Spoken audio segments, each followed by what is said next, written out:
Hello, everyone. Diana Rankin here, coming to you on a Friday afternoon. This is the 39th week of the year 2020, and this is for September 20th to the 26th. All right, let's get going here because we've got a lot to cover. This week, we're going to talk about animals and soul contracts between animals and humans. And we will also get a message from one of my books. It's an oracle book. Each page just has a different message. We'll get that in a minute. But I want to tell you, I want to talk to you about the question that came up because it's animals. And I'm trying to make a little space here. Sorry. Do that ahead of time. But I want to tell you a book that talks about animals. It's not one of mine. It's Unearthed Voices. And it's by Juliet Tanner Jones. And it's about a reluctant animal communicator. And it's also about this reluctant animal communicator and what's going to happen if we don't start paying a bit more attention and be kinder to animals. The animals, it's a beautifully written book, and it's a very interesting book. It's a book about a reluctant animal communicator who keeps communicating with a specific horse. And it's a well-told story. So I recommend that. Just putting that out there. So let's get started right away on our message. And I have to say, I love your questions because it always gives me an opportunity to learn something. It gives me an opportunity to ask Phillip questions that I might, that I might not otherwise ask. And this is one of those that I found really interesting. And I actually was rather surprised at some of the answer that came up, or some of what Phillip said. So here we go. The questions, it's a multiple question. And again, it's about animals. And so let me just read the different questions here, and then we'll read each one specifically as we answer them. So the question is asking Phillip about our relationship with animals, in particular over the course of many of our lifetimes or those of the animal. Do our pets come into our lives as a result of a soul contract?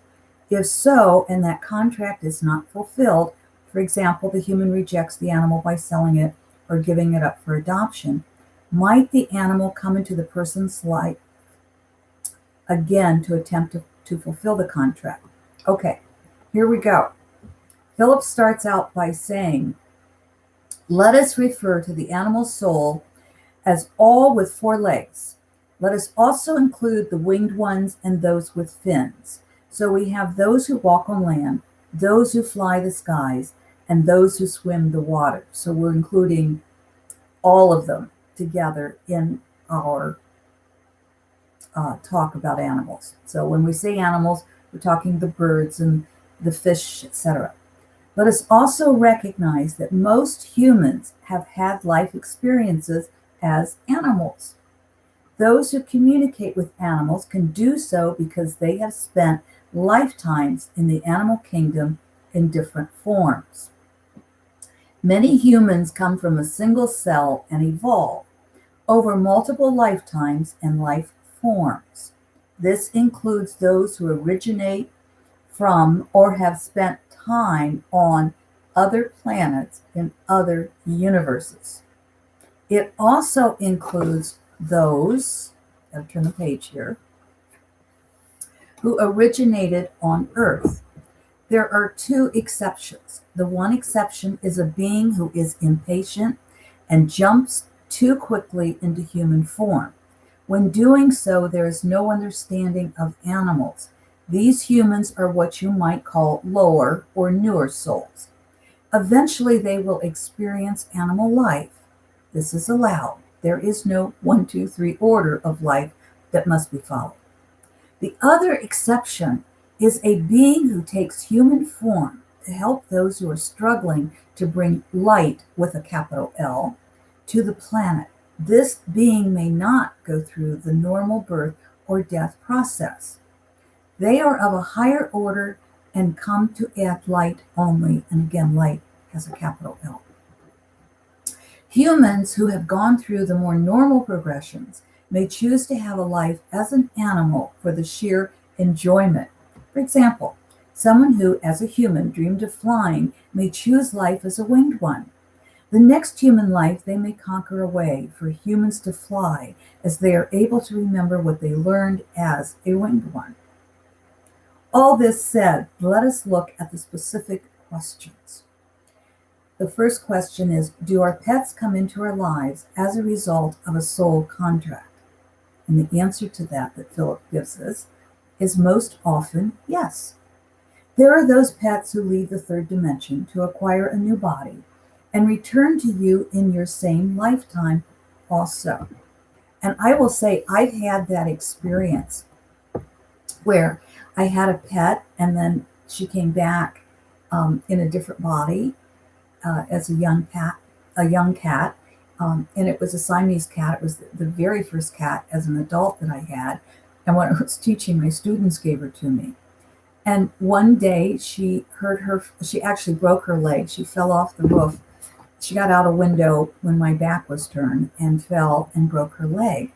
And so she would then, when she was healed, I thought, and staying with my mother, she would pull that leg up and ooh, ooh, ooh. And so my mother would pamper her and carry her around and said to me that you've got to take this little girl back to the vet because something's wrong with her leg. I said, Mother, no. Watch what happens when we stand outside in the hallway and I roll a toy across the floor. So my mother and I are standing behind where the cat can't see us, and I rolled a toy out and she's batting it around. As soon as my mother walks out into that room, the kitty goes, meow, meow, meow. So that kind of became her thing with pulling her leg out. She passed on and a new kitty came into my life, and that particular kitty, if I would scold her, guess what she would do?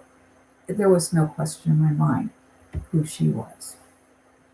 Let me go on.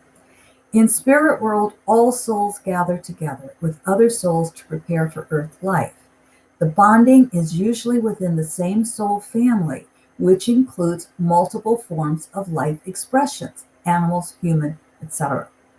The next question, then, is if the contract is not fulfilled. For example, if the human rejects the animal by selling it or giving it up for adoption, might the animal come into the person's life again to attempt to fulfill the contract?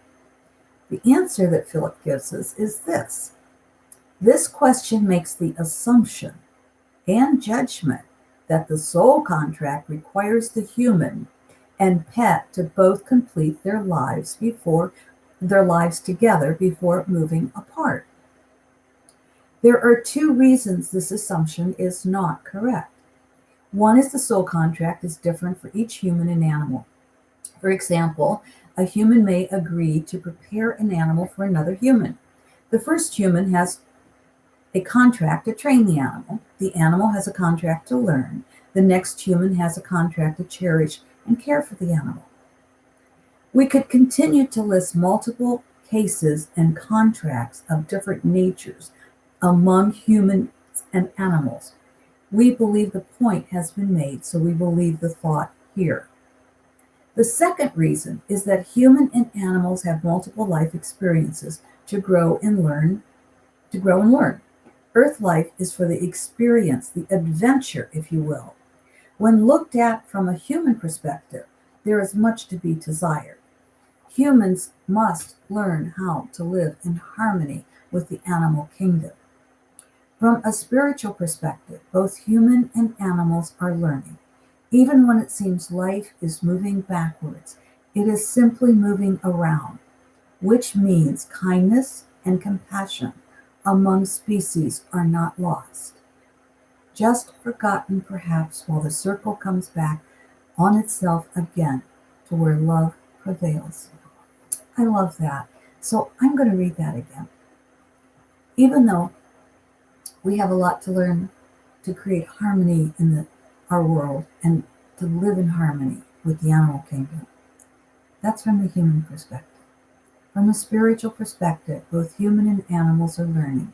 Even when it seems life is moving backwards, it is simply moving around, which means kindness and compassion among species are not lost, just forgotten, perhaps while the circle comes back on itself again to where love prevails. And that, my friend, is what Philip has to say about animals.